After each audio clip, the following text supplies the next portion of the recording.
Hello and welcome back to Bricking It. Today we're going to be building Umbridge's office. Here's the base all tiled off and ready. I'm going to start building the back wall. Now this office is actually used by all of the dark arts teachers, and as Umbridge's office is the only one with a particularly distinctive decoration, I want this wall to be detachable. So I'm going to be not building this into the base but build it on this selection of plates. As the original room is round, I wanted to give a sort of allusion to that curve by adding these angled cheese plates on the side, just to try and get a bit of dimension into it. But as you'll see later when we add the fireplace, this is largely lost in the overall build. So this end of the build is actually going to have a little display cabinet. Umbridge's office features a couple of these. They're a little smaller in the actual movie set, but I wanted to balance up the window that I'm now going to be installing with something of about equal size and weight, just to keep the composition looking even. Obviously one of the main features of Umbridge's office is the cap plates on the walls, and to facilitate them we're going to be adding in plenty of snot bricks all across this central portion of the build. This is a fairly simple build. It's just, a plain back wall. If you were building this to go inside a regular modular castle, obviously you could extend the pink around to the side walls and maybe increase the curved look of the office. Here's our display cabinet. On the lower level I used a 1x2 trans clear brick, and on these next couple of levels I've used a panel, just in case I find a little knick-knack that's small enough to fit behind those panels. I can actually display something in these, but usually the dimensions of various items are a little bit too large to fit in the space available. Just going to pop a little plant on top of this cabinet here. Going to make kind of like a hyacinth. So I've got two of these white plant pieces stacked on one of the three-limbed sticks. Just going to add a little ingot on top just for a bit of decoration. That leaves me one stud to play with if I decide to add anything else into this office. Although once we get to the end, I'm fairly happy with the amount of detail we've got in here. So this is pretty much our back wall built up. Cracked brick, just turn that one around. And then in the middle we're just going to be using two plates instead of a brick, because we've got a bit more to add on a bit later on. Can pop our cap plates on now. These are the stickered pieces taken from the Ministry of Magic. Got a couple of these sticker sheets, so just doubled them up. Now we're going to pop the curtains over the window, which is why we've got those snot bricks either side of it. Just making a very simple set of curtains, just with a 2x4 wedge with a couple of curved tiles on top, and then a 1x3 for the bottom. Didn't want to go too nuts on these curtains because they can get pretty bulky if you go for too much detail. And I think the extra contrast of the dark pink just gives you enough for what I'm after. Adding my half rounds onto the top. These are on all of my modules to help my modules slide into the castle easier. Now we're going to focus on this top area. Now if we take a look at Dolores Umbridge's office, she has possibly the most elaborate lampshade ever. It's an enormous canopy over the lamp, and that's what we're building here. So I've got this 6x6 round plate, and to make the fringe or the edge of the canopy, going to use some of these curved slopes mounted on brackets. I've got 4 of these, and they're going to be placed all around the perimeter. You'll see that 2 of them have got an extra 1x1 on and 2 of them haven't, and that's just so, because they don't quite fit the perimeter of this 6x6 completely perfectly, I didn't want there to be a visible gap through. So as you look at it, those 1x1s just obscure the gap. So that's our canopy. Now I need to work out how we're going to fix it to the wall, so I'll pop a little plate on here. And to give it a bit of dimension, I'm using these curved slopes. I'm doing them in white because that's what I've got. I'd rather have these in, I think, the light pink, or maybe even this dark pink for a fully unified look. But it doesn't look too bad in white.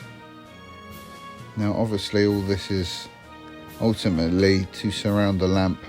So I'm going to build that with this 2 long bar stuck into one of the egg pieces. I'm going to use a minifig head, which is actually a glow in the dark part. And that will just slide through the 2x2 round plate we've got under there. And that gives us our enormous canopy over our light. And that will be secured in place with one of these 1x4 half rounds. There we go, that's our canopy. Now because it's quite an oppressive piece, I'm going to actually lower a lot of the details down in the office, and you'll see that a bit later. Now we're going to concentrate on the fireplace though. I really wanted the fireplace to be included in Dolores' office because in the books it forms quite an important part of the story, less so in the films. But I did want to make sure it was included. So just a small area of fireplace, although it's actually going to be quite a big and impressive aspect to the room. As you'll see in the pictures of Umbridge's office, it is quite a dominating feature.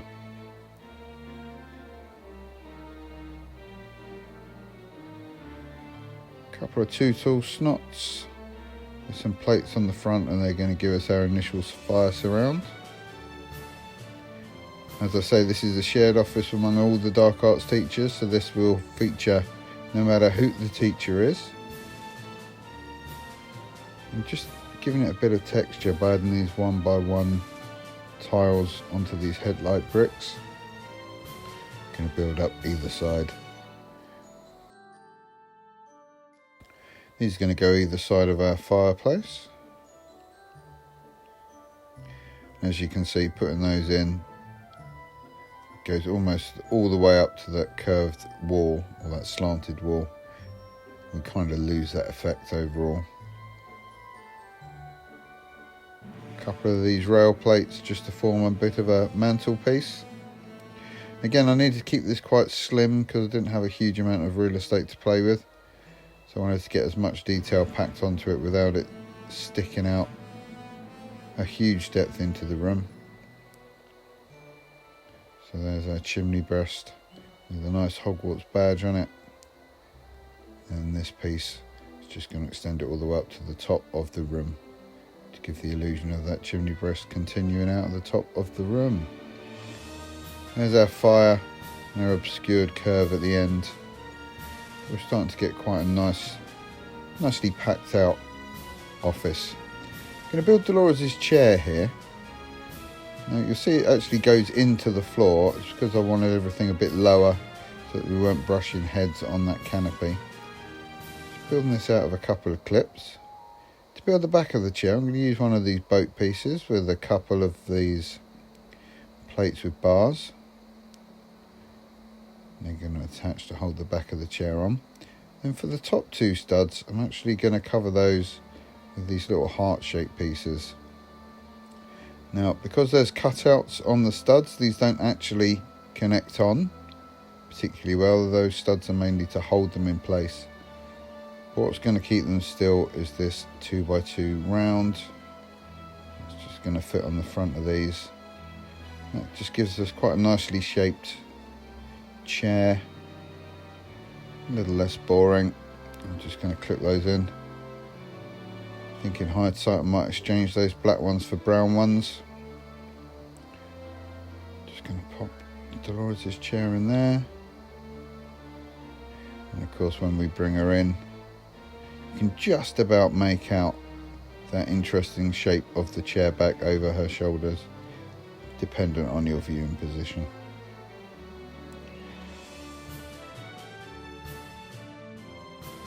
That's the chair built. Let's add in her desk.